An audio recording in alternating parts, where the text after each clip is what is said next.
Assalamualaikum warahmatullahi wabarakatuh. Selamat pagi. Semoga kita senantiasa diberikan kesehatan dan juga kelancaran untuk pembelajaran pada pagi hari. Sebelum kita memulai pembelajaran pada hari ini, marilah kita berdoa terlebih dahulu. Berdoa disilakan. Berdoa selesai. Ya, kita langsung saja ya. Pada pagi hari ini kita akan melanjutkan pada bab persamaan dan fungsi kuadrat. Kemarin kita telah mempelajari apa saja? Kita telah mempelajari tentang pengertian persamaan kuadrat. Kedua, kita telah mempelajari tentang penerapannya dalam kehidupan sehari-hari. Dan yang ketiga, kita juga telah mempelajari cara menemukan penyelesaian dari persamaan kuadrat. Ya, berikutnya kita hari ini akan mempelajari kompetensi dasar 3.3, menjelaskan fungsi kuadrat dengan menggunakan tabel, persamaan, dan grafik.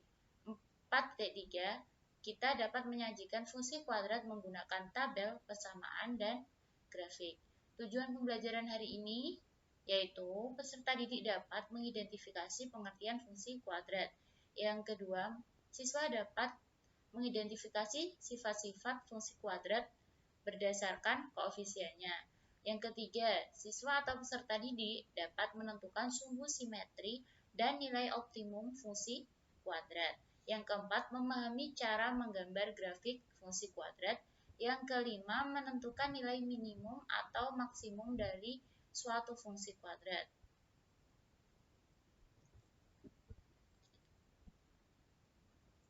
Langsung saja masuk ke pengertian fungsi kuadrat.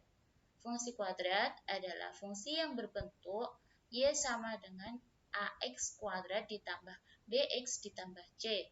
Dengan a tidak sama dengan 0, x, y anggota R.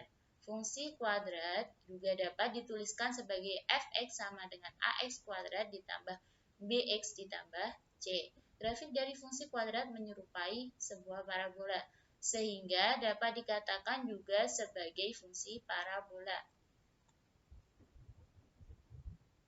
Yang B, fungsi kuadrat dapat diturunkan dari nilai konstanta dan diskriminannya. Bisa berdasarkan nilai A. Jika A lebih besar dari 0, maka nilai ekstrim minimum dan grafik parabola terbuka ke atas. Jika A kurang dari 0, maka nilai ekstrimnya maksimum dan grafik parabolanya terbuka ke bawah. Yang kedua, berdasarkan nilai B. Jika A dan B bertanda sama, maka sumbu simetri berada di sisi kiri sumbu Y. Jika A dan B berlainan tanda, maka sumbu simetri berada di sisi kanan sumbu Y. Jika B sama dengan 0, maka sumbu simetri berada tepat di sumbu Y. Lanjut, kita berdasarkan nilai C. Jika C lebih besar dari 0, maka grafik parabola memotong sumbu Y positif. Jika C sama dengan 0, maka grafik parabola memotong sumbu Y di titik 0,0. Jika C kurang dari 0, maka grafik parabola memotong sumbu Y negatif. Berikutnya berdasarkan nilai D. Jika D lebih besar dari 0, maka grafik parabola memotong sumbu X di titik X1,0 dan X2,0. Nilai X1 dan X2 dapat ditentukan dengan rumus kuadratis berikut. Jika D sama dengan 0, maka grafik parabola menyinggung sumbu X di titik negatif B per 2A, 0. Jika D kurang dari 0, maka grafik tidak memotong ataupun menyinggung sumbu X. Jika D kurang dari 0 dan A lebih besar dari 0, maka grafik parabola selalu berada di atas sumbu X atau disebut definit positif. Jika D kurang dari 0 dan A kurang dari 0, maka grafik parabola selalu berada di bawah sumbu X atau definit negatif. Kemudian, sifat-sifat grafik fungsi kuadrat. Nah, yang tadi, nilai A pada fungsi Y sama dengan AX kuadrat plus BX ditambah C akan mempengaruhi bentuk grafiknya. Jika A positif, maka grafiknya akan terbuka ke atas. Sebaliknya, jika A negatif, maka grafiknya akan terbuka ke bawah. Jika nilai A semakin besar, maka grafiknya menjadi lebih kurus. Jadi ini contohnya. Ini contoh gambarnya, yaitu jika positif maka grafiknya akan terbuka ke atas. Kemudian jika nilai A-nya negatif maka akan terbuka ke bawah seperti ini pada gambar biru. Sedangkan yang lebih kurus ini, yang grafik merah ini nilai A-nya semakin besar maka grafiknya menjadi kurus.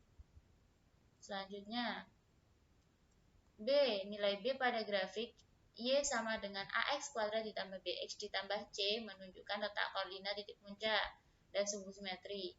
Jadi ini gambarnya. Jika A lebih besar dari 0, grafik Y sama dengan AX kuadrat ditambah BX ditambah C memiliki titik puncak minimum. Jika A kurang dari 0, grafik Y sama dengan AX kuadrat ditambah BX ditambah C memiliki titik puncak maksimum. Ini contoh gambarnya ya. Nah, di sini garis putus-putus pada gambar di atas merupakan sumbu simetri. Jadi ini sumbu simetri. Koordinat yang ditandai dengan bulatan merupakan titik puncak. Nah, ini titik puncak, titik puncak, titik puncak. Sedangkan koordinat yang ditandai dengan persegi merupakan titik potong dengan sumbu Y. Nah, ini adalah titik potongnya. Ini titik potongnya. Lanjut ya. Ini, nilai C pada grafik Y AX kuadrat ditambah BX ditambah C menunjukkan titik perpotongan grafik fungsi kuadrat tersebut dengan sumbu Y, yaitu pada koordinat 0, C. Lanjut. Sumbu simetri dan nilai optimum. Fungsi kuadrat Y sama dengan AX kuadrat ditambah BX ditambah C mempunyai sumbu simetri X sama dengan negatif B per A dengan nilai optimumnya yaitu Y0 sama dengan negatif D per 4A. Langkah-langkah menggambar grafik fungsi kuadrat. Langkah pertama, kita dapat menentukan bentuk parabola terbuka ke atas atau ke bawah. Langkah berikutnya, menentukan perpotongan grafik terhadap sumbu X, yaitu koordinat titik potongnya adalah X1, 0, yang memenuhi persamaan Fx 1 sama dengan 0. Langkah ketiga, kita dapat menentukan perpotongan grafik terhadap sumbu Y, yaitu koordinat titik potongnya adalah 0, Y dengan Y1 didapatkan berdasarkan persamaan Y1 sama dengan F0. Lanjut pada langkah keempat, menentukan sumbu simetri dan nilai optimum dari grafik fungsi. Yang kelima, menggambar grafik fungsi kuadrat berdasarkan langkah-langkah 1, 2, 3, dan 4. Jadi kita dapat langsung menggambar setelah kita melakukan langkah 1 sampai dengan 4. Yang berikutnya yaitu menentukan fungsi kuadrat. Untuk menentukannya fungsi kuadrat ini, kita memerlukan beberapa informasi. Yang pertama, beberapa titik koordinat yang dilalui fungsi kuadrat tersebut. Lalu, titik potong fungsi kuadrat tersebut di sumbu X. Titik potong fungsi kuadrat tersebut di sumbu Y. Lalu yang keempat, titik puncak dan sumbu simetri. Langkah pertama untuk mendapatkannya adalah memisahkan fungsi kuadrat tersebut dengan Fx kuadrat ditambah Bx plus C. Berikut adalah langkah-langkah selanjutnya berdasarkan informasi-informasi di atas. Jika diketahui beberapa titik koordinat yang lain, jika fungsi tersebut melalui koordinat P, H, maka diperoleh Fp sama dengan H. Yang D, jika diketahui titik potong fungsi kuadrat tersebut di sumbu X, di P,0 dan H,0, maka fungsi kuadrat tersebut dapat dituliskan menjadi Fx sama dengan A dikali X min P dikali X min H. Yang C, jika diketahui titik potong fungsi kuadrat tersebut di sumbu Y. Jika fungsi kuadrat memotong sumbu Y di 0, R, maka diperoleh F0 sama dengan R. Dengan mensubstitusikan nilai 0 pada Fx, diperoleh F0 sama dengan A dikali 0 kuadrat ditambah B kali 0 ditambah C sama dengan C, sehingga diperoleh C sama dengan R. Yang D, jika diketahui titik puncak dan sumbu simetri, Jika fungsi kuadrat tersebut memiliki titik puncak di S, T, maka diperoleh sumbu simetri fungsi kuadrat tersebut adalah garis X sama dengan S. Nah, hari ini kita telah mempelajari tentang tadi sudah pengertian fungsi kuadrat. Yang kedua, sifat fungsi kuadrat dapat diturunkan dari nilai konstanta dan diskriminannya berdasarkan nilai A, berdasarkan nilai B, C, atau D. Yang ketiga, sumbu simetri dan nilai optimum. Yang keempat adalah menentukan fungsi kuadrat. Nah, semoga pembelajaran hari ini dapat memberikan manfaat bagi kita semua. Wassalamualaikum warahmatullahi wabarakatuh.